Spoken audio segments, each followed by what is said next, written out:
Copper color community, man. We about to go off with another one. Got another banger for y'all today, man. We about to go crazy, man. About to pick up where we left off in the last one. You know, we was reading that excerpt, Indian slavery in South Carolina.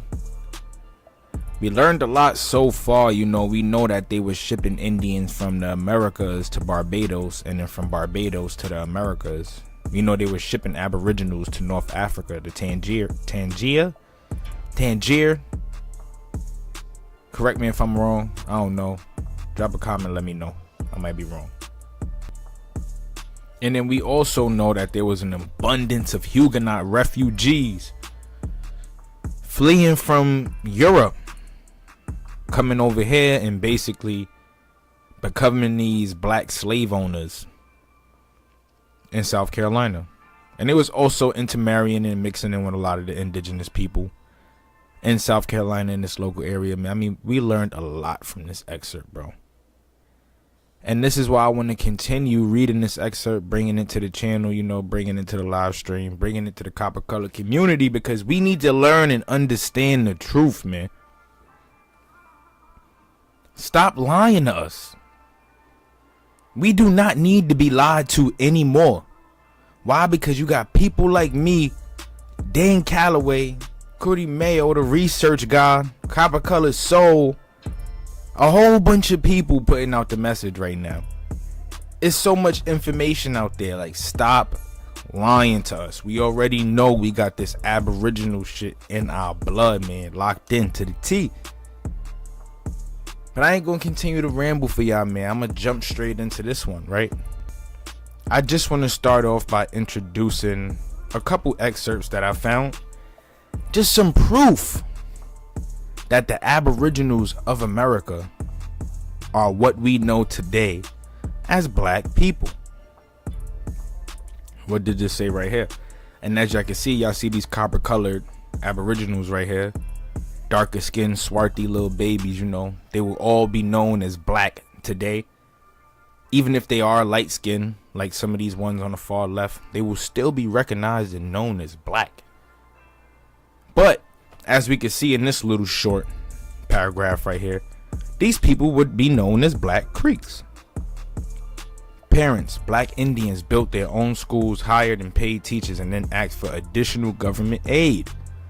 An 1866 government report on Black Creeks revealed they are anxious that their children shall be educated and are determined to profit from the school formed at their own advance.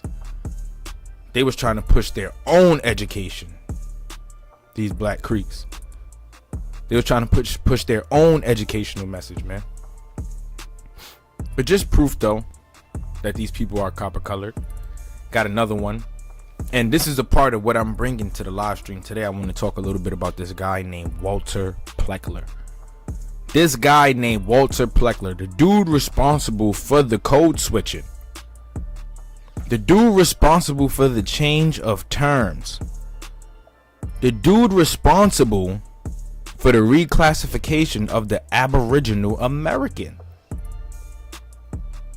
The dude responsible for the Indians now being known as Negroes today. Us Negroes today. What this say right here? Virginia law is cited by Pleckler on Indian status. The Virginia Bureau of Vital Statistics Act, in strict accordance with law in classifying so-called Virginia Indians as Negro. Dr. W.A. Pleckler, State Registrar of Vital Statistics, declared today the dude responsible. The Virginia Indians were reclassified from Indian to Negro on that 1790 census. You guys can go check it out, and we spoke about it on one of our last drops, one of the recent drops.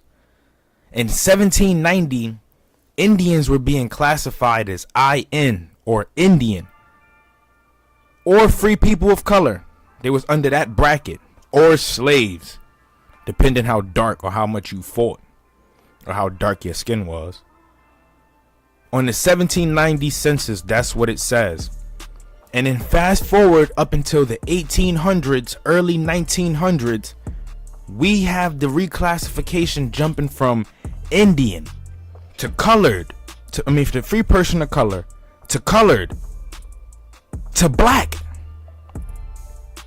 then to the N-word, then to African American, which is what we see today. The complete reclassification. This man is responsible for that. Dr. Pleckler's statement came in answer to a charge made by James R. Coates before a meeting of the Norfolk Kiwanis Club. Mr. Coates accused the registrar of acting on pure prejudice and classifying the Pamunkey Indians as mulattoes and branding them Negroid. Now, why else would they be branded Negroid? Because of that brown sugar, baby. That brown, swarthy skin tone, that melanin. Not just black. That melanin. It's all because of the melanin. They hate us because of the melanin. Stop. Just let go, bro. Drop it. It's alright. We know we got it. We know we the hottest thing out. We know y'all can't sit under the sun as long as us. We know. It's okay. We can still show love. You feel me? We can still show love. Got another one. Now this is a nice little excerpt. We're gonna read several parts of this. This one is regarding the Yamasee Indians being classified as Negroes, or quote unquote Africans. Let's check this out. The large Negro population on the coast of South Carolina is quite different from this here described. The mayor of Beanfort says the town is remarkable for quiet and good order. For 20 years past, not a single individual had been killed or seriously injured in any disturbance with the corporate limits. That is the statement of the mayor of Beaufort. That's what it's called, sorry. And Beaufort is probably the blackest spot in the whole South. That is to say, the Negro population predominates more than anywhere else. There is a peculiar historical fact connected with that town I would like to mention to the commission. That is the place where the federal troops first set the Negroes free. It was done on those islands in the neighborhood of Beaufort, and they are now there the predominant race, and this mayor refers to them as a quiet community. Ha! That's a banger right there. That's a banger. Quiet community. See, now, we always been looked at as the rowdy ones, but we got this mayor of Beaufort in South Carolina clearly classifying the Negroes, the people that live in the community, as the quiet community, saying it's the blackest spot in the whole South. A most peculiar thing is the quarter refugees, whatever, in his book on the human race asserts the fact that the African lived on these islands long before the discovery of the American by Christopher Columbus. Now, when they say this term African, right, they're only considering the person to be African because of the color of their skin.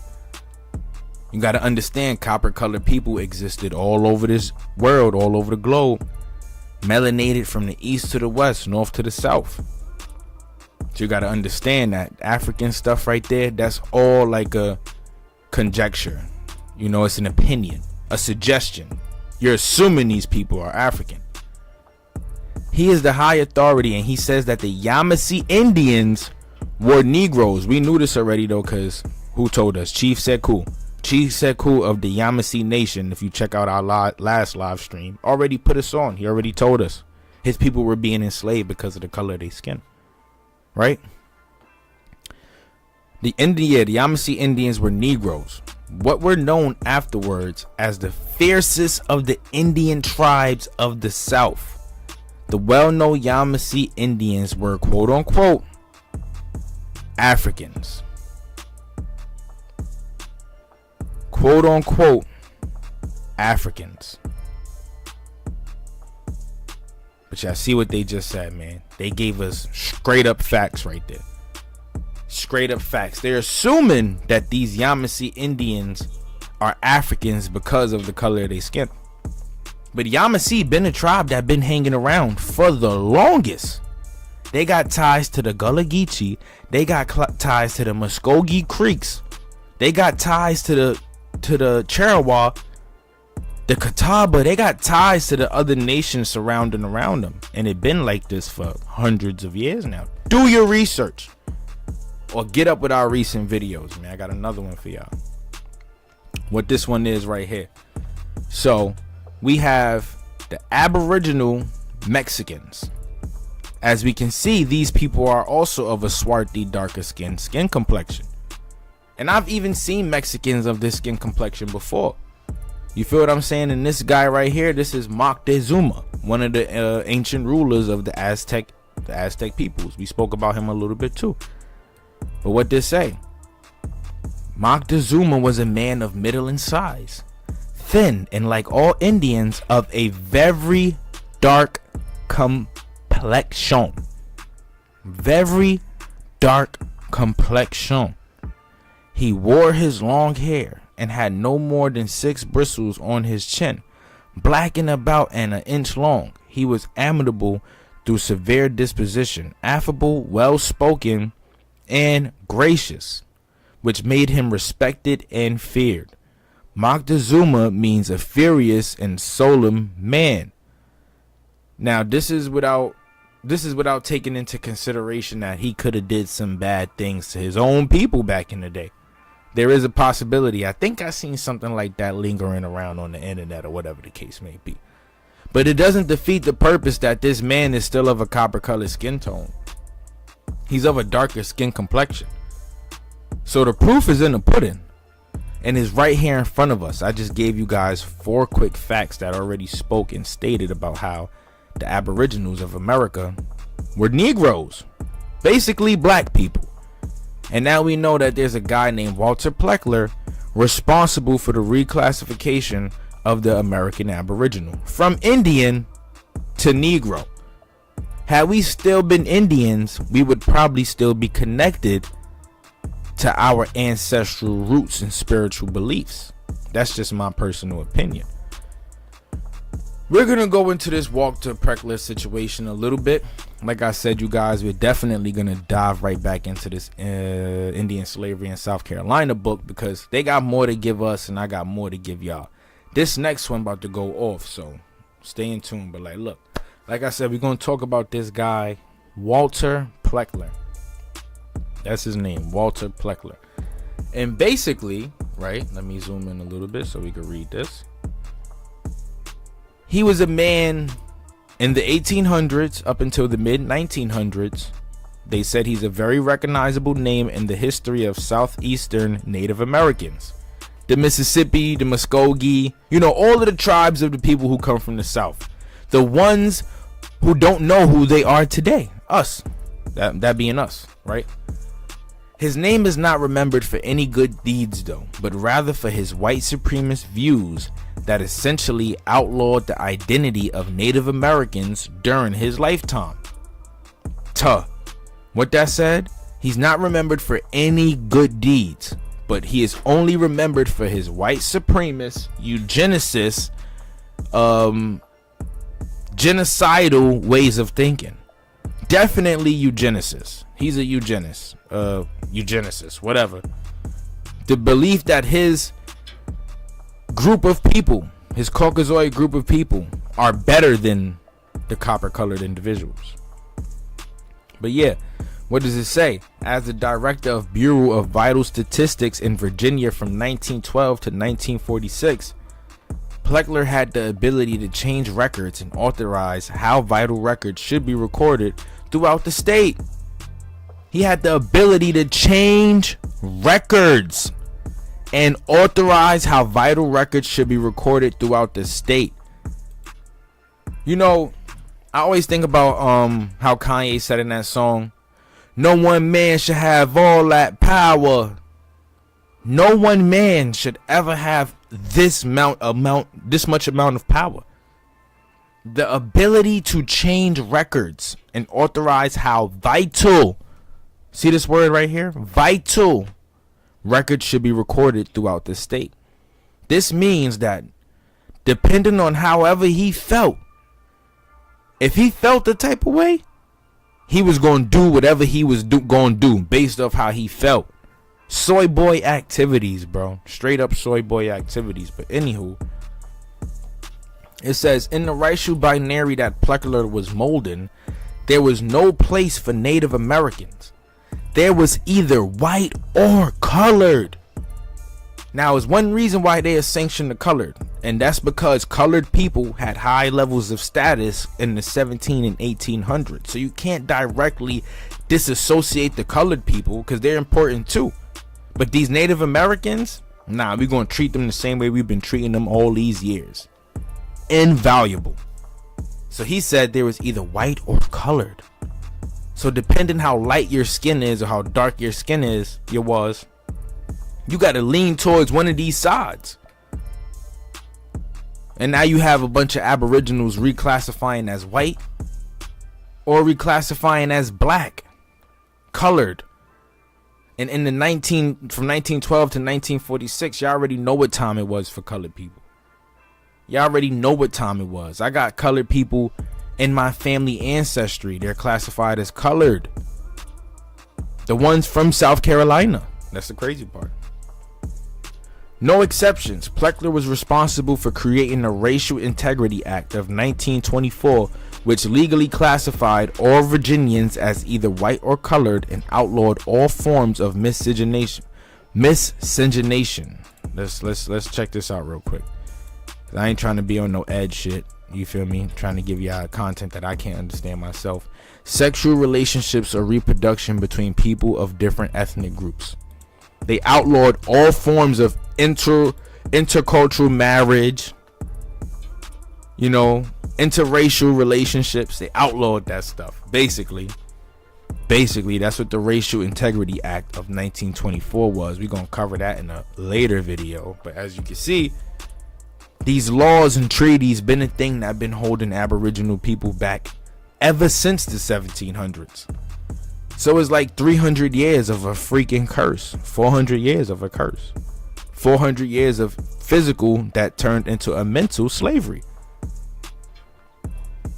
Pleckler pressured the Census Bureau to eliminate the mulatto category, a racial category that Native Americans in the Southeast were most often labeled under. We already spoke about that. We know what it's hitting for with that. And from 1930 onward, mulatto was no longer used in the federal census. What is important to understand about the Pleckler era is that his obsession with keeping the races separate was well received by many Virginians. This was Jim Crow South, and Pleckler's racist ideas were mainstream. Adolf Hitler, leader of Nazi Germany, was also influenced by Pleckler's views on race and eugenics. What did I say? He's a big eugenicist. A big eugenicist. No, my racial group is better. Black people don't deserve these classifications. That's basically what they're saying. These Indians don't deserve these classifications. Because Pleckler felt no shame in his actions, he left behind an extensive paper trail. Pleckler and those working on his behalf were known to have changed vital records. For example, so this is of a man named Houston Robert Beverly and wife named Lee Anna Clark. Their race is Indian. Birthplace Amherst County, Virginia. Father Beverly, Annie, and mother is Annie Roberts. Right? And it's proof.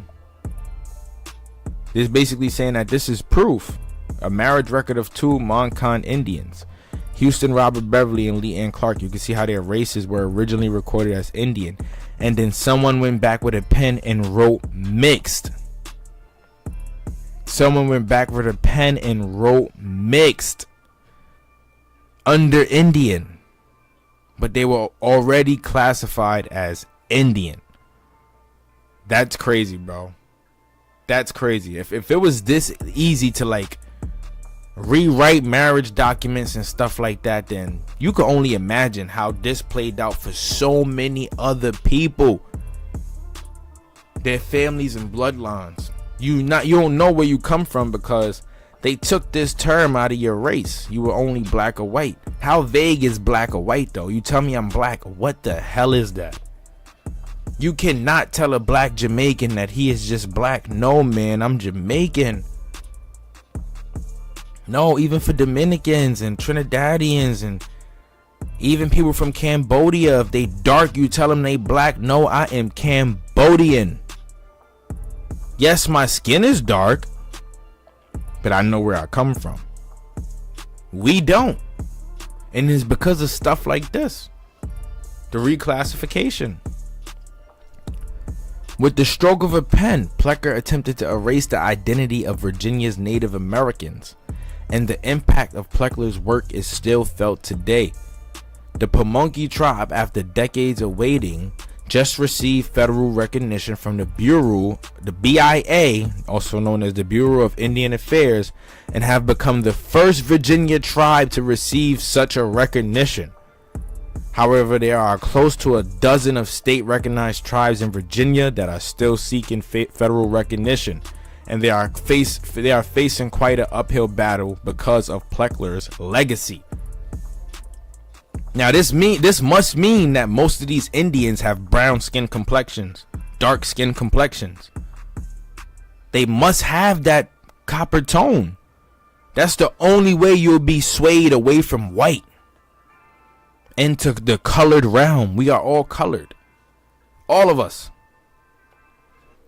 Though there is much to write about Walter Plecker, the scope of this blog post is his January 1943 letter that he sent out to head registrars of vital statistics in counties across Virginia. A full transcription of the 1943 Plecker letter can be found here. At the beginning of the letter, Plecker makes his intentions crystal clear.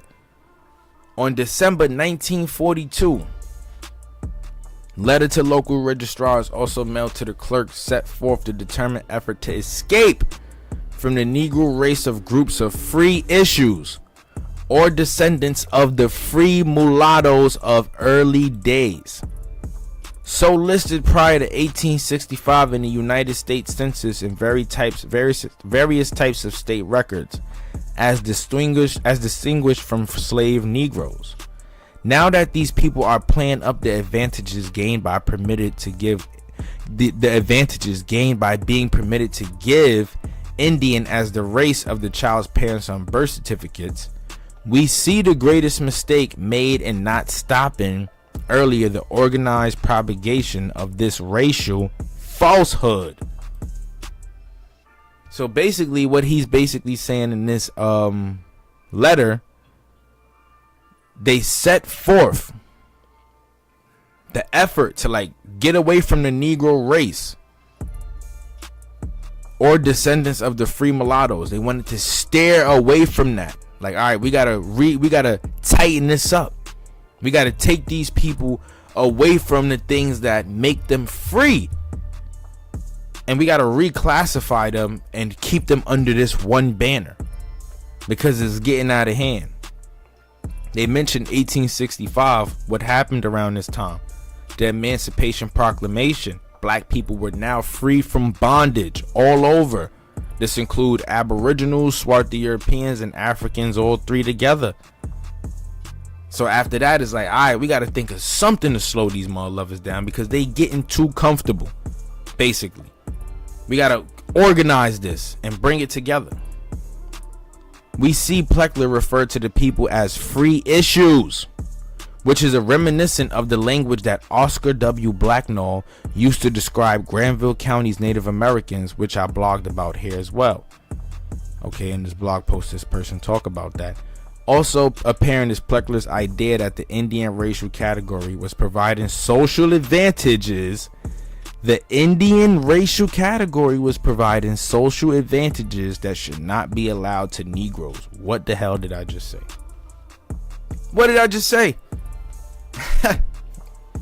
That's why I said, bro, we dropping bangers, bro. We going crazy because the content that I'm delivering, this is all raw. It's all raw. It's all truth. You know, it's truths and gems, and every time you hear and you see these things, man, you just got to make mental notes. But we're going to continue, right? What we got? Right, so what this says, this is from the Virginia Health Bulletin, Department of Health, the DOH, Department of Health. March 1924, the new Virginia law, and I'm going to zoom this in a little bit more so that we can really get a good read on this. Oops, sorry, y'all. My mistake. Okay. The new Virginia law to preserve racial integrity. Walter Plecker, State Registrar of Vital Statistics. This is the bill.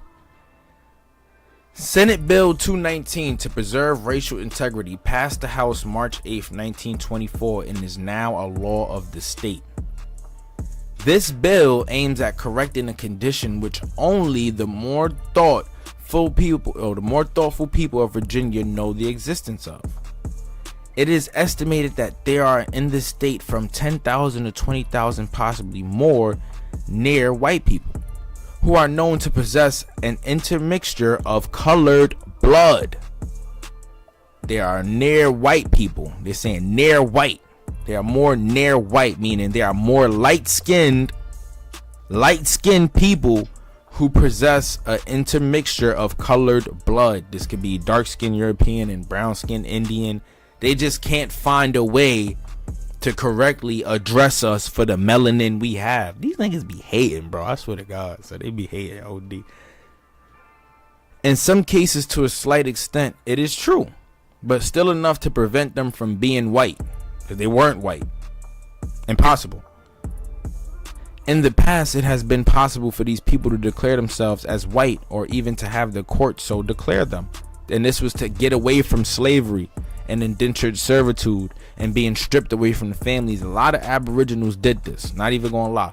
They found, they rubbed shoulders with white people so they could get these passes that white people were getting, even though white people were also indentured servants at one point in time.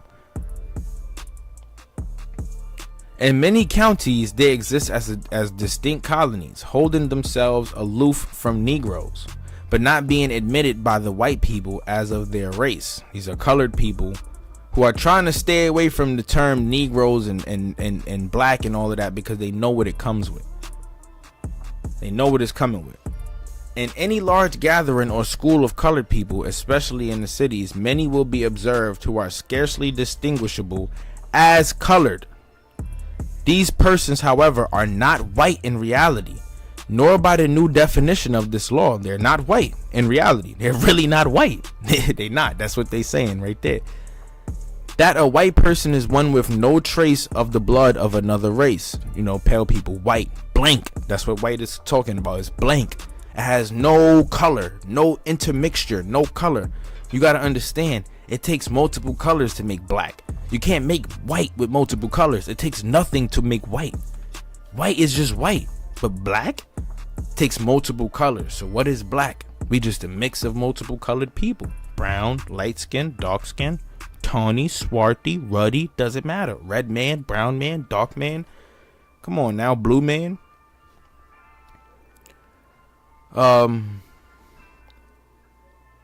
Right. Except that a person with 1/16th. How do you find 1/16th? If you break down an eighth of weed, 1/16th of that ain't even a spliff. So how do you measure 1/16th of one's blood? How do you do that so late in his, y'all don't even have the medical equipment to do it now. So how you do it before? That's the questions I be asking. 1/16th of the American Indian. If there's no other race mixture, they may be classified as white. Their children are likely to revert to the distinctively Negro type, even when all apparent evidence of mixture has disappeared. The Virginia Bureau of Vital Statistics has been called upon within 1 month for evidence by 2 lawyers employed to assist people of this type to force their children into white public schools. What did they just say? The Bureau of Vital Statistics was called upon by 2 lawyers to assist colored people to help them force their children into white public schools so they could become passable. They could be passed as white, even if they were light skinned. That's sort of kind of like Michael Jackson changing his skin color from brown to white, basically. Or like Lil' Kim, like what they did, basically. This is crazy, bro. This whole Walter Pleckler stuff really, like, it blew my mind, because it's like, I knew we had haters, but I didn't know we had hate like this many haters. Like, we got haters who just be hating on us for no apparent reason whatsoever. Why hate when we could just all celebrate? You don't like my skin? Oh wow, there's nothing that we could do about it no more. You might as well learn to embrace and appreciate the blessing that's in front of you. Because the very man that you even worship, Jesus, was a black man. Big facts. He was a black man. Yes, y'all Saint Nicholas. Y'all favorite Saint Nicholas, the man y'all leave cookies out for on Christmas, so he could come eat your cookies, his fat ass. Saint Nicholas, he was a black man. He was a black man. He was a good man to women and children, but he was still a pagan. Still a pagan. But anywho, like I said, we are finally diving back into this bad boy, man. Indian slavery in South Carolina. We finna jump into this, man. We gonna pick up where we left off. You know, basically the last thing these guys was talking about, they was basically stating how they were bringing Indians, like I said, from the Barbados to the Americas, and from the Americas to the Barbados. Indian slaves were being captured and sold to traders in the West Indies, as we could see. You know, so much. You know, go check out the last live stream so you won't miss out on anything, so you could be up to date with this entire excerpt. We've been reading it from start up until this point. We on page 46, and we got a couple pages left, man. But jumping straight back into it, it says, many Indian slaves from King Philip's War in New England were sent to Barbados. Further, the South Carolinians were aware of the Spanish example in the West Indies, having enslaved native Arawaks and Caribs. The Spanish also transported many enslaved Indians from the continent to their West Indian colonies. So they're picking up, they still talking about this enslavement of Barbados, and even what they did to the Arawaks and the Caribs. So if you go look at old pictures of these points in time, you see that these aboriginals of that time were dark, like super freaking dark, especially the Arawaks and the Caribs. They were dark, like almost like Moctezuma dark, Olmec dark, real spell. And now we see that they was bringing these folks from the West Indies into America. So what would that make a lot of the dark-skinned people from the South? Would that make you a person that's mixed with Arawak and Carib? Would this still make you an African? Shout out my Africans, by the way, though. Ain't nothing but love for y'all, man. Ain't nothing but love for our Africans, man. I love my African people. But would this make them African? There's a great chance that these people was probably Arawaks and Caribs, especially in Louisiana, especially in Florida, especially in Alabama, South Carolina, places like that. Gaddon's Wharf was the biggest slave port in South Carolina. Google it and check out my last drop, one of our last drops. The mindset of the Carolinians, therefore, was not opposed to Indian slavery. And in the beginning, however, the proprietors in England ordered the colonists to stop enslaving Indians. Oh, wow. What a surprise. They actually wanted this stuff to stop at some point. It's like they was going around circles, like it was a merry-go-round. Like they going around and around. Like first they going with these treaties, and then after the treaties, you know, we leverage your women and children, your deer skins and all of that. We leverage your brothers, your mother, whatever the case may be. They just found every way possible to enslave us, and now they ordered the colonists to stop. Gotta keep reading on this one. The proprietors were not impelled by any humanitarian concern. Oh, okay, you see, like I said, it wasn't coming from the heart. They simply felt the enslavement of the Indians would lead to continuous wars and chaos in the colony, to which it did.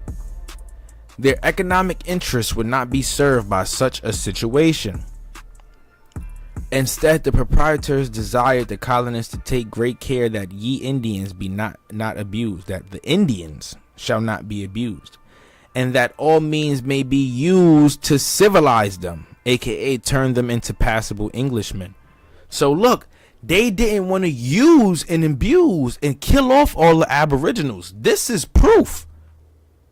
This is proof that their overall plan was to integrate with their society, civilize them, take over, and spread all of their cultural beliefs and their ways of living. And that's exactly what happened. Because what language do we speak now? English. We don't speak our ancestral languages no more. You don't hear nobody speaking the ancestral languages. And if they did, it's all the OGs. And nowadays, these young kids don't even want to tap in with their OGs. So it's even crazy. You will never even get the chance to learn. But even still, like I said, it's proof to turn us into passable Englishmen. The colonists responded by continuing to enslave Indians because they could not conceive of civilizing Indians without enslaving them. So even after saying like, all right, we can't do this no more because it's going to lead to more wars, we're going to keep fighting, we just want to civilize them, we ended up having to enslave them anyway because we couldn't civilize them without enslaving them. Well, that's because aboriginals was bugging, wilding for respect, basically fighting for their land, fighting for their rights, trying to fight for everything that they had owned because they wanted to protect their ways of life. And the only way they could get over on that is by enslaving them, killing men, enslave the women and children, and enforce all of our doctrinization over them. Let's Christianize them, teach them about the Bible, force them to build our churches, and then have them go inside the church and pray to our God. In a 1708 letter to the Lord's proprietors, Thomas Nyreen, an Indian agent, wrote that rather than let the French arm the Indians to the south and west of the Carolina settlements, enslaving those Indians was a more effectual way of civilizing and instructing than all the efforts used by the French missionaries. So basically, this Indian agent, Thomas Nyreen, gotta Google this man. I ain't gonna lie, I gotta figure out something about this dude. Let's check this out real quick. Sorry, y'all. We live. Remember, we live, so we could do this. We live. He was a Scotch trader and the first Indian agent of the province of Carolina.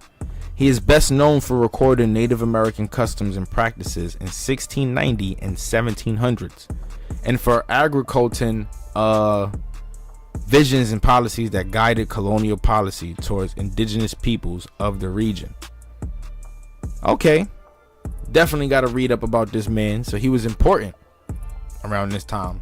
Definitely got to read up more about him. But basically, he said rather than let the French arm the Indians to the south and to the west of Carolina, being the Florida Indians, the Mississippi and Louisiana Indians, the Arkansas Indians, all of the Indians of the French colony, the French colonies in Louisiana in America, and those of the ones in Florida. He's basically saying that instead of letting them arm them, we're going to enslave them so we can civilize and instruct them. It's better than what the French is doing. The French is just resorting to war. They're the ones provoking wars. We just going to civilize them and teach them ways of our living, our life. Which is kind of, if you're talking about what's the best of two bad worlds, I'm guessing this would probably be the better option. People are still dying from enslavement, but at least you're not murdering one another, physically with guns and whatever the case may be. A substantial number of colonists saw Indian slavery as a positive good for themselves as well as the Indians. In 1709, Dr. Francis Leroy, a minister of the Society for Propagation of the Gospel, remarked, "I cannot..." Give me 1 second, y'all. I cannot to this day prevail upon some to make a difference between slaves and free Indians. He said, this Dr. Francis Leroy.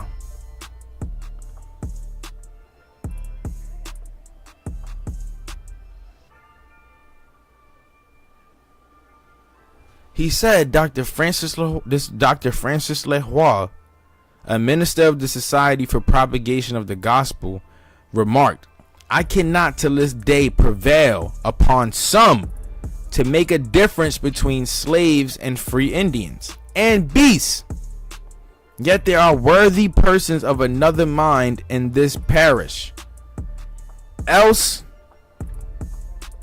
I showed have little comfort in my spiritual endeavors.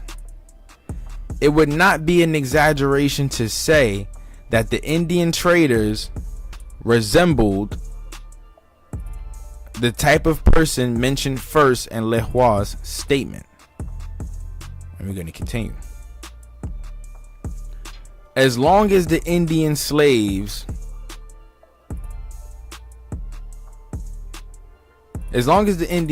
commanded a profit, the traders were there to exploit that market.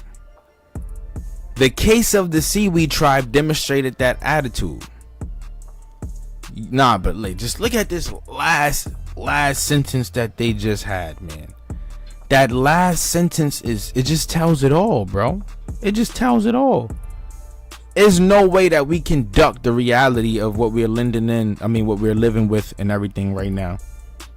There's no way we could duck that reality. It's tough. It's tough. It's tough. They said, as long as Indian slaves commanded a profit, the traders were there to exploit that market. The case of the Seaweed tribe demonstrated the attitude of the Carolinians towards Indian slavery. By 1700, the Seaweed tribe had become very involved in trade with the English in South Carolina. In return for furs and skins, the Seaweed received clothing and English-made utensils. So we see that at least the same stuff that they was leveraging and holding over the heads of these people, they was trading and they was receiving the clothing and the English-made utensils, the things that basically had them astounded, like, oh, we need this. This is the stuff that actually, destroyed the tribes. The Seaweeds also received information about England, observing that English trading vessels came from across the ocean. The Seaweeds assumed that England was not far off to the east. Rather than deal with the Carolinian middlemen, the Seaweeds decided to take their skins and furs directly to England. Out of America 1.0, y'all heard it here first. Y'all heard it here first. Y'all heard it here first. They took their skins and furs and went straight to England to deal with the people straight up, to deal with the traders straight up. They didn't want no more Carolinian middlemen. Wow, such a new huge discovery that we just made. We just blew the fucking roof off that bad boy. I'm not even gonna lie. That's tough. I had no knowledge of that. I'm not even gonna lie. Several members of the tribe assembled a flotilla of large canoes. So when they say that these canoes were small, and the pictures of these canoes don't depict them to be the actual size that they were, these canoes were Phoenician styled ships. They were big. They were stupid big. You got to think about it. Whatever they built, they was able to use to help them travel from America to England. You got to have a real sturdy ship for a move like that. You got to have a real sturdy ship. They loaded them down with their trading goods and set off across the ocean. A storm came up, capsizing and dispersing the armada. So a storm swept them away. Unfortunately, a ship from South Carolina happened on the shipwrecked Indians and rescued them. The surviving Indians were taken to the West Indies, where they were sold into slavery. So they got up with the Indians after these ships fell apart and everything. They got up with them, rescued them, and instead of letting them die, used them to make more money, as an asset, as a commodity. They took these seaweed people from their home, they left their homes, and now they were slaves in the West Indies. Some more documents of Out of America 1.0. The question then was not whether Indian slavery should be allowed, but how should it be regulated for the better profit of the colony. So now it was no longer, all right, we got to outlaw this completely. We got to see how we can regulate this. Just like how they regulated tobacco and alcohol, we got to see how we can regulate this for better profit of the colony. Trade was one important way to obtain Indian slaves in South Carolina. In general, the traders could purchase two types of slaves from an Indian chief: members of his own tribe who had been punished into slave status, or members of another tribe who had been captured and regulated to slave status. The second case was by far the more likely. See, I heard what they just said, right? In general, the traders could purchase two types of slaves from an Indian chief: members of his own tribe who had been punished into slave status, or members of another tribe who had been captured and regulated into slave status. The second case was far more likely. So they was mainly getting their influx of aboriginals from the Indians that was fighting other Indians, the war captives. And we already read and learned that a lot of these wars and fights were because the Indians were leveraging, the colonists were leveraging the Indians' goods and trading it with other tribes. Basically, you have a tribe and a colonist faction taking advantage of other aboriginal groups, because this aboriginal group can lose all of their commodities and the stuff that's helping their tribe flourish and succeed if they don't deal with the colonists. So it's like, either way, you're screwed. We're gonna force you out to fight, or we're gonna take everything straight up. That was the options. And we had some people who was like, all right, I'm gonna get down with y'all. We're gonna sell y'all some slaves. We're gonna sell y'all some Indian slaves. Once the proprietors discovered that they could not stop the trade in Indian slaves, they tried to regulate its activity to ensure the security of the colony. As such, they ordered in 1680 that traders take special care not to suffer Indians that is in league on friendly correspondence with us, and that lives within 200 miles of us, to be made slaves or sent away from the country. So they was telling them to be careful, take special care of the ones who are close with us, are friendly with us, we in league with them, we clicked up, take care of them. There was a reason for it. The colonists, especially those migrating from Barbados, so we have colonists, instead of coming from Europe, they were coming from Barbados. These copper colored colonists considered these rules unnecessary interference by the proprietors. As the colonists saw it, the proprietors were trying to monopolize the Indian trade, including the trade in Indian slaves. That's exactly what they was doing. They was trying to monopolize the trade of aboriginals with one and another, and then they tried to monopolize the trade of the Indian slaves from other colonists. Again, the traders disobeyed the proprietors and conducted the Indian trade on the basis of self-interest. They did this for self-interest. Fierce competition destructive of Indian-white relations resulted. Traders abused the system for obtaining slaves continually, and the Indians started to complain. Many complaints by the Indian tribes reached the colonial government in Charleston, but one of the most common was that traders were selling free Indians into slavery. They was capturing and selling free Indians, aka other free people of color according to the census, and selling them into slavery. And a lot of people from the Aboriginal tribes, they was reaching out to the colonial government like, yo, look what they doing. Y'all not gonna do nothing about this? And guess what? They didn't. This is the result of the Yamasees and Tuscaroran Wars. In 1711, the Yamasees complained to the commissioners of the Indian trade that Cornelius McCarthy took away the wife and child of an Indian that was gone to war, and that Geo Wright took away a free woman that had a husband in Tamauti town.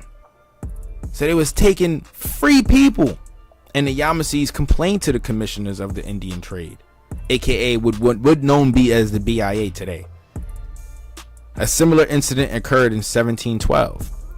While he was away at war, Yoskinahu's wife named Toludeha, a free woman, and her mother, assuming these people are copper colored, right? Not assuming, we know, right? Chief Sekou already backed it up. We know. A slave belonging to the said Tuscahonu, upon the pretense of paying some town debts due from the others of the said town to Mr. John Pite, were kidnapped. They were kidnapping these people, not capturing them, kidnapping them. The commissioners of the Indian trade ordered that Toludeha be returned to her husband, and that Pite might be compensated by the town for so much money as he took the said Toludeha for, and no more. So they still compensated the man, even though it went against the rules of the Indian trade that was active in the colony. It's crazy to even know that these people had to live life and like basically hiding, because the enslavement of Aboriginals was active in the colony, right in front of their faces, and it's like they can't do nothing about it. That's crazy. Apparently, Tuscahenahu neither asked for or got his mother-in-law back. Crazy, bro. Indian debts became a means by which traders could abuse their position. What I told y'all, these Indian debts, they held them over them like, aha, I got you. Just like today, when you are in debt, that's what they do. The credit bureaus and all of that, they hold it over you until you find a way to responsibly pay it back. Of course, it's easier to do it now than it was back then. But check this out. Often the Indians would buy liquor, guns, and ammunition on credit. These European commodities that fuck the tribes up, man. They would buy these things on credit. Later, the trader would demand payment in furs, skins, or slaves. Their most important commodities is the people and the skins and furs, the things that they are selling or trading with other nations and other colonists to be able to make a living. They had to pay for their liquor, guns, and ammunitions on credit, and in return, the traders would demand fur, skins, or slaves. In 1712, Captain John Cochrane demanded a slave from Nineveh for the run of his canoe. In that same year, a Tamaulipas Indian came to Palachuklas with a slave with which he designed to pay George Wright a debt. A Tamaulipas Indian came to the Palachuklas with a slave with the intentions to pay back a debt to a guy named Mr. George Wright. So he used a slave, another aboriginal, another person like him, similar to him, to clear his debt. So he leveraged his own people just to clear the debt set upon him by the European man. That's crazy, bro. You see how they playing this game? And just think about the world that we live in today. Connect the dots. Connect the dots. Competition between various traders often affected adversely those Indians amongst whom they were trading. The commissioners received a complaint in 1712 from a Mr. Simmons demanding satisfaction for a slave allegedly extorted from him by Captain Peterson. So they were stealing and extorting slaves from one another, and the competition ensued. 6 years earlier, an Indian slave was charged with murdering his master. Told you. Couldn't deal with it for too long. We're going to get up with y'all at some point. But look, this is even crazier though, right? He was charged with murdering his master, not for any quarrel that was between them, but only to remove a too successful competitor in that trade. Damn. Vicious. That's savage. That's a money move though. He made a play. That's a business move. It's like with the drug dealers. You got competition on your block, you gonna knock his socks off. You gonna knock his block off. Just so that you can make your money on that block, right? That's the analogy that these dudes go by today. As we can see, ain't too different. You know, this stuff flows through us. It's trauma. It's generational.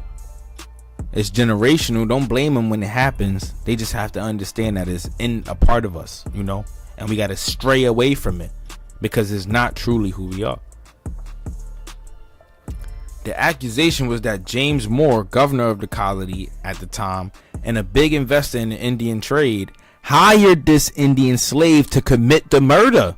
He bodied his master for another dude. And was he ever freed after that though? That's my question. Many colonial officials were involved in the Indian trade and most placed their personal interests over those of the colony. John Wright, Indian agent for the commissioners of the Indian trade, declared a Creek Indian free in 1713 only so that he might later sell her himself. Holy moly. So he was basically like, alright, it's like at the auction, they bidding for him, going once, going twice, and you paying that lowest bidder, that lowest value of money, to only double back and sell it for more. He told everybody she's off limits, she's free, she can't be enslaved, she can't be sold, and then turned around and sold her himself. This could be one of your ancestors, bro. That's crazy. Finally, traders abused the Indians out of personal revenge. In 1714, Alexander Long, a trader, came out of an altercation with the Yuchi Indian, dispossessed of most of his hair. Having trade relations with the Cherokee tribe also, Long persuaded that nation to attack the Yuchis and thereby placate his anger. The Yuchis were massacred. Long gained 6 Yuchi slaves out of the deal. 5 of them were children. They killed the men and women and just took the babies. Why? To either turn them into slaves or passable Englishmen. Bomb drop, bro. Damn, they be going crazy.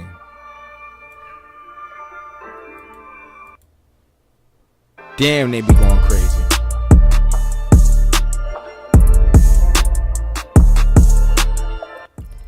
That's nuts, bro. That's nuts. And those children, right, were no longer able to connect with their UT lineage. No longer. Why? Because this Alexander Long had trade relations with the Cherokee tribe, he was able to use them to massacre their own people and to kidnap children, babies, bro. This is crazy. All of this happening around South Carolina. These and other abuses by traders led the proprietors and the colonial government to establish some kind of regulation of the Indian trade. Stuff like this, it led to them trying to regulate it. Many different approaches were tried, but the abuses continued. First, the proprietors tried to regulate the trade by proclaiming their monopoly over all its aspects. They were opposed by all trading interests in South Carolina, both those in and out of colonial government. In 1680, the proprietors established a commission to handle disputes with the Indians. The commission was comprised of the governor and other colonial officials, many of them deeply involved in the slave trade with the Indians. So what? In 1680, the proprietors established a commission to handle disputes. The commission was comprised of the governor and other colonial officials, and still, a lot of them were still deeply involved with the slave trade of the Indians. So how do you expect to regulate something when you got the entire room full of the people who support it, who support the enslavement and the slave trade? Look what they say. To say the least, the commission did not act in the manner prescribed by the proprietors. In 1682, the commission was disbanded, the proprietors claiming it had been used as a device rather for the oppression than protection of the Indians, stating that the trade commission was being used as a device, like a button. Like when you press that button, Indians get enslaved. And it was jacking that commission was responsible for that. And this is years of slavery, man. Years of traveling from one place to another place that may be across the seas, or maybe in an area that they have no knowledge about. It's crazy, bro. It's crazy. This is the Indian slavery in South Carolina. Now, we already saw how Mr. Walter Pleckler, basically assisted in the reclassification of Indian to Negro. And then we see between the 1600s and the 1800s, the enslavement of the Aboriginals in South Carolina was at its peak. So when they're talking about enslavement of Africans and the slaves of the South and stuff like that, you really have to think about who these people were. Who were they talking about? Who were these slaves? Yes, some were Africans, but a lot of them were Aboriginals. Brown-skinned people are part of the Aboriginal nations in America. Majority the Northeast and Southeast, along with the Midwest, of course. But a lot of this stuff was happening mainly in Florida, Louisiana, Virginia, South Carolina, North Carolina, Georgia, those places that we know today. I'm going to be bringing a lot more back to this channel, man. A lot more back to the channel. We got another live stream dropping next week. We're going to pick up where we left off, man. I hope you guys enjoyed this one. Like I always say, man, make sure y'all like, comment, and subscribe. Click that notification bell to stay up to date on all content and stay plugged in like an extension cord. We are dropping bangers, bro. I'm trying to give y'all facts, no fiction. And I'm just trying to help you guys get in tune with the story of the Aboriginals. Get in tune with your ancestry. Get in tune with who you truly are and where you truly come from. Let's heal from this trauma that we suffered from this enslavement games that the Trade Bureau was playing with us, and the enslavement games that the colonists was playing with us, and all this stuff like that, whatever the case may be. You are copper colored, and if you have family from the South, there's a chance that you could be an American Indian mixed with a couple other things. But yeah, man, like, comment, and subscribe. Click that notification bell. Stay up to date, man. We coming back next week with another one. I appreciate you guys for tuning in, man. Let's get it.